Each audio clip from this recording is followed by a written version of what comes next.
پہلے جو ہو گیا توبہ کرو.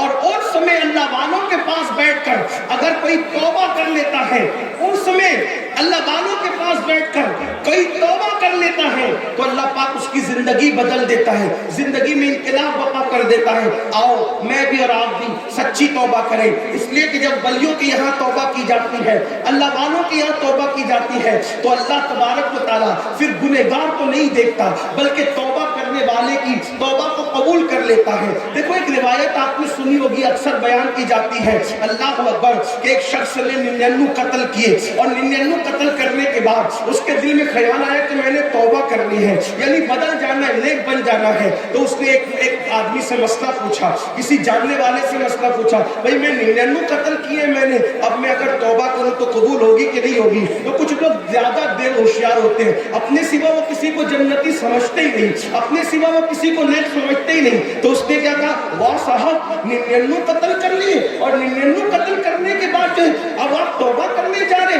جاؤ جاؤ آپ کی توبہ قبول نہیں ہوگی. میں بطور مفہوم اپنے الفاظ کے جامع میں پیش کروں, جاؤ جاؤ توبہ قبول نہیں ہوگی. تو وہ تھوڑا سا تھا دیوانہ آدمی, تو اس نے سوچا 99 قتل پہ بھی جہنم ملے گی, تو پھر 99 کیوں, پورا نہ کرنے, پورا 100 نہ کرنے, اس نے اسی کو قتل کر دیا. یعنی جو ڈیڑھ شادی کرنے گیا اس کا 100 ہو گئے. 100 کے بعد وہ کسی اللہ والے سے صاحب دل سے ملا, کہا میں نے 100 قتل کیے, توبہ کرنا چاہتا ہوں, کیا میں تیری توبہ قبول ہے؟ اس نے کہا ہاں. دیکھو لیکن اس نے بتایا کہ یہ بات کون بیان کر رہا ہے؟ اللہ کے رسول صلی اللہ علیہ وسلم بیان کر رہے ہیں. لوگ کہتے ہیں ولیوں کے جانے سے کیا ملتا ہے, کیا ملے گا عرس میں جانے سے, کیا ملے گا آستانے پہ جانے سے؟ اور حدیث پاک کا مفہوم ہے 100 قتل کرنے والا جب توبہ کرنے کے بارے میں پوچھتا ہے تو وہ صاحب دل کہتا ہے ہاں تیری توبہ قبول ہوگی. یہ قریب میں ولیوں کی بستی ہے, یہ قریب میں ولیوں کی بستی ہے. اگر تو ان ولیوں کی بستی میں جا کے توبہ کرے گا تو اللہ تیرے گناہ نہ دیکھے گا بلکہ اللہ تجھے معاف کر دے گا. میں بھی کہہ دوں یہ قریب میں ولیوں کی بستی ہے, یہ قریب میں ولیوں کی بستی ہے. ارے وہ ولی تھے لیکن سید العالمین کی اولاد نہیں تھے, یہ تو ولی بھی ہے اور مصطفیٰ جان رحمت کی اولاد بھی. مخدوم جان صاحب سجادہ ولیوں کی بستی میں آئے ہیں. اللہ اکبر, کہاں ولیوں کی بستی ہے اور تم توبہ کرو گے ادھر جا کے. اب سوچو, اس نے توبہ کی نیت سے ولیوں کی بستی کی طرف قدم بڑھایا. اللہ کی شان دیکھو, اس نے ولیوں کی بستی کی طرف قدم بڑھایا. اللہ کی شان دیکھو, ابھی قدم اٹھا کر کے آگے بڑھا ہی تھا کہ اس کا انتقال ہو گیا اور دھڑام سے زمین پہ گر پڑا. جب انتقال ہوا تو فرشتے آئے, جنت کے فرشتے, رحمت کے فرشتے بھی آئے, جہنم کے فرشتے اور عذاب کے فرشتے بھی. ایک بات آپ کو کہوں, فرشتے اپنی مرضی سے آتے جاتے ہیں کیا؟ فرشتے اپنی, بھائی کہیں ایسا ہوتا ہے کہ دونوں چلے آئے؟ ایسا نہیں ہوتا نا, جس کو اللہ بھیجتا ہے وہی آتا ہے. لیکن یہاں اللہ نے دونوں کو بھیجا.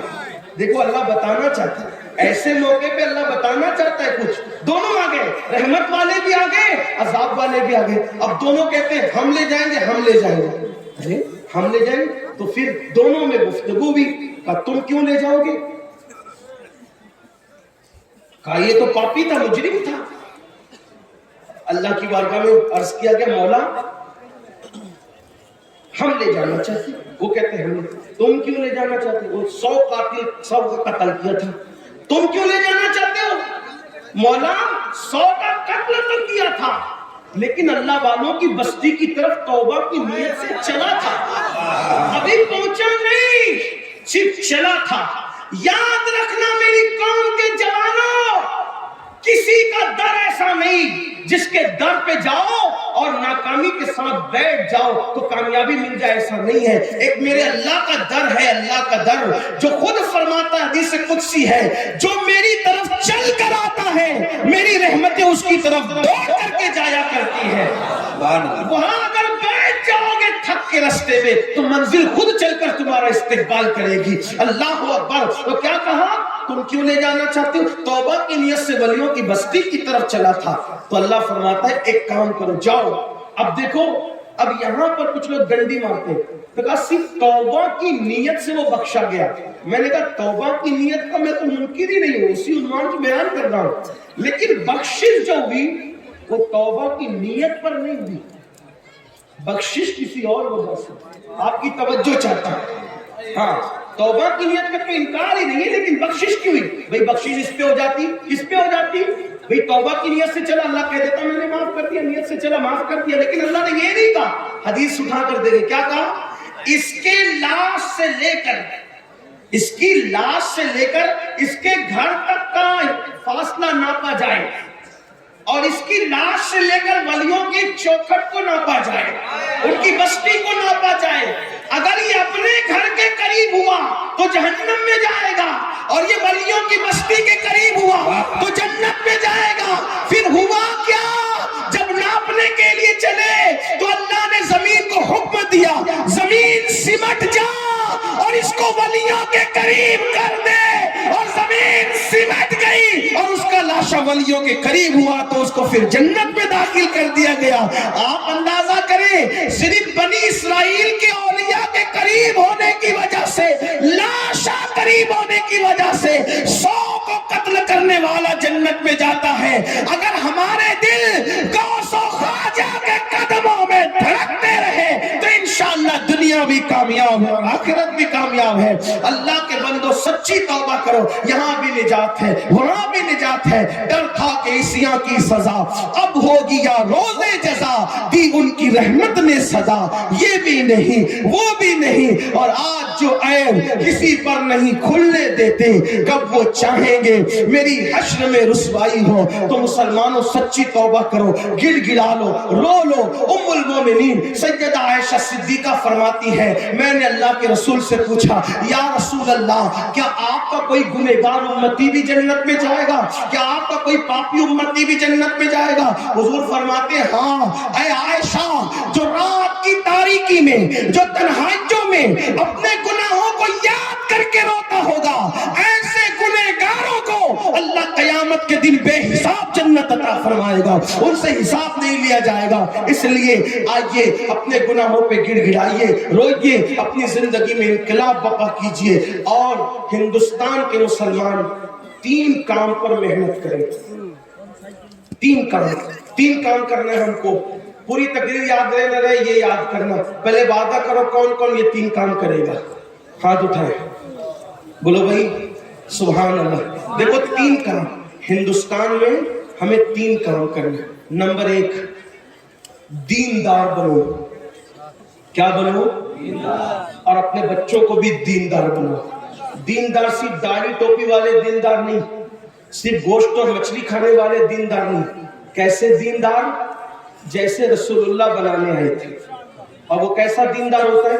جو اپنے لیے پسند کرو وہی اپنے ایمان والے بھائی کے لیے پسند کرو، ہے نا. کیسے دیندار؟ حضور سے سچا عشق کرو. کیسے دیندار؟ نماز کی پابندی کرو. تو 3 کام کیا کرنا ہے؟ نمبر 1 کیا کر کیا بنو گے؟ کیا بنو گے؟ 3 پر عمل کرو. نمبر 2، مالدار بنو. نمبر 2 کیا کرنا ہے؟ مالدار بنو. محنت کرو، کھیل کود سے توجہ ہٹا کے مال حاصل کرو. جوئے سکتے شراب سے نہیں، حلال محنت کی کمائی سے. کیونکہ غریبی کبھی کبھی آدمی کو کفر تک لے جاتی ہے، اس لیے مالدار بنو. کچھ لوگ کہتے ہیں نا ارے اللہ کے رسول بھی غریب تھے ہم بھی غریب ہیں، تو کیا؟ یہ جھوٹ ہے. حضور کوئی غریب نہیں تھے، حضور کوئی مسکین نہیں تھے، حضور کوئی مفلس نہیں تھے. حضور علیہ السلام اتنے مالدار تھے کہ ان سے پہلے اتنا بڑا مالدار نہ کبھی روئے زمین پہ آیا، اور نہ قیامت تک ان جیسا مالدار کوئی روئے زمین پہ آ سکتا. اب آپ کہیں گے یہ کوئی نئی بات ڈال دی آپ نے. میں نے کہا نئی بات پھر کہتا ہوں، میں نئی بات لانے والا کون؟ سنو، حضور کتنے مالدار تھے. کوئی ایک ریاست کا مالک، کوئی ایک کھیت کا مالک، کوئی ایک ملک کا مالک، کوئی 2 ملک کا مالک. میرے نبی اتنے مالدار تھے کہ اللہ نے پوری دنیا کا بھی مالک بنا دیا اور ان کو جنت کا بھی مالک بنا دیا. میرے امام کہتے ہیں مالک کل نے خالق کل نے آپ کو مالک کل بنا دیا، دونوں جہاں آپ کے قبضہ و اختیار میں. اور حضور علیہ السلام، یہ تو بات بھی، لیکن حضور کے پاس مدینہ شریف میں اور ارد گرد مدینہ شریف کے اتنی زمینیں تھی کہ حضور سے بڑا کوئی زمیندار نہیں تھا.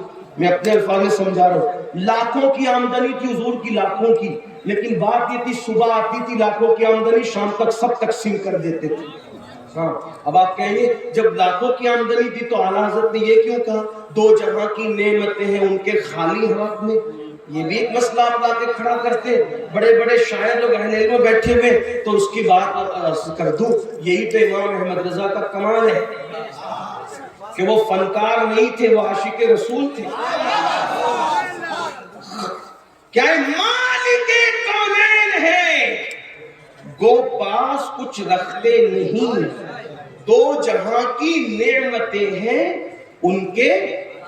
دیکھو ان کے ہاتھ خالی تھے نا. میں نے کہا ایک خالی کا مطلب ہوتا ہے کچھ نہیں، یعنی خالی ہے نا، خالی کچھ نہیں، نتھنگ، کچھ نہیں، صحیح.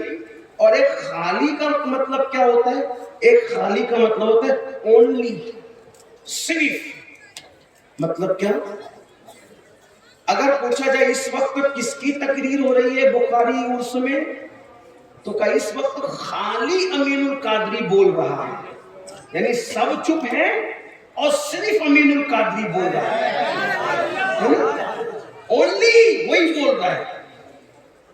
تو کیا اس وقت اسٹیج پر شاکر سامی صاحب بھی موجود ہیں؟ اور نہیں، وہ آنے والے تو تھے لیکن ان کا ویزا کینسل ہو گیا، اس لیے وہ نہیں آئے، اس لیے خالی امین القادری بول رہا ہے.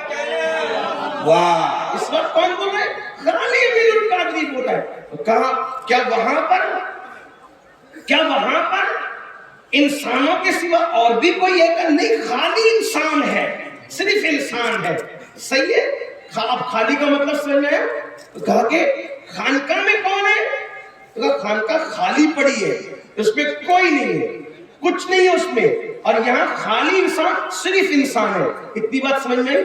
ایک خالی کا مطلب ہوتا ہے کچھ نہیں، اور ایک خالی کا مطلب ہوتا ہے اونلی، صرف. بات سمجھ گئے؟ سمجھے کہ نہیں سمجھے؟ بنگال والوں سمجھے کہ نہیں سمجھے؟ ہاں، یہ تو دلی اور لکھنؤ والوں کی بھی بس کا نہیں ہے، کیونکہ امام احمد رضا کی بولی ہے. تو بنگال والوں کی بات الگ ہے.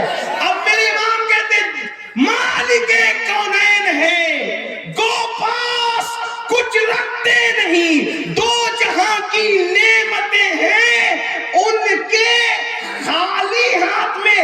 وہ مالک کونین ہے جو آتا ہے سب تقسیم کر دیتے ہیں، اپنے پاس کچھ نہیں رکھتے، اس لیے کہ دونوں جہان کی نعمتیں صرف اور صرف اللہ نے انہی کو عطا فرمایا ہے. ان کے سوا دو جہاں کی نعمت کسی کو عطا نہیں کی گئی ہے. اس لیے کہ جس کو جو ملا ہے انہی سے ملا ہے. خلق کے حاکم ہو تم، رزق کے قاسم ہو تم سے ملا جو ملا تم پہ کروڑوں درود. آسماں خان، زمین خان، زمانہ مہمان، صاحب خانہ لقب کس کا ہے؟ تیرا. اور میں تو مالک ہی کہوں گا کہ وہ مالک کے حبیب یعنی محبوب محب میں نہیں، میرا تیرا. اور کون دیتا ہے، دینے کو منہ چاہیے، دینے والا ہے سچا ہمارا نہیں. ہمارے نبی سے بڑھ کر کوئی مالدار نہیں، کوئی مالدار نہیں. ٹھیک، اتنی بات سمجھ میں آ گئی. ورنہ اور بھی دلیل پیش کرتا تو نمبر 1 دیندار بنو، نمبر 2 مالدار بنو. نوجوانوں خاص طور پہ جو بوڑھے ہو گئے ان کو چیلنجز کا مقابلہ نہیں کرنا، چیلنجز کا مقابلہ ہمیں کرنا ہے. نوجوانوں جلدی اٹھو، جلدی سو، خوب محنت کرو، مالدار بنو، خوب مالدار بنو.